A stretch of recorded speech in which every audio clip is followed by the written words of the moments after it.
La mesa directiva de la Cámara de Senadores llamó este lunes al titular de la cartera del Interior para declarar respecto a denuncias realizadas por familiares de las 3 personas abatidas en el último enfrentamiento. Los mismos afirman que se dio una ejecución a los supuestos miembros de la ACA, que las pruebas fueron plantadas por los miembros de la FTC y que en ningún momento los ahora fallecidos dispararon contra los militares. En caso de comprobarse esto, se podría estar hablando de un hecho de terrorismo de Estado, por lo cual la Fiscalía inició una investigación al respecto.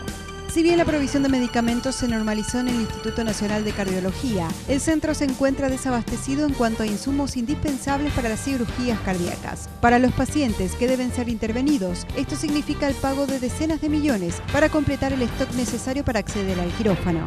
La modelo Magali Caballero fue imputada tras disparar en la vía pública a un taxista de manera accidental tras discutir con su novio. Caballero obtuvo medidas alternativas a la prisión, con el pago de una fianza de 50 millones de guaraníes y la prohibición de beber alcohol, consumir estupefacientes y salir del país.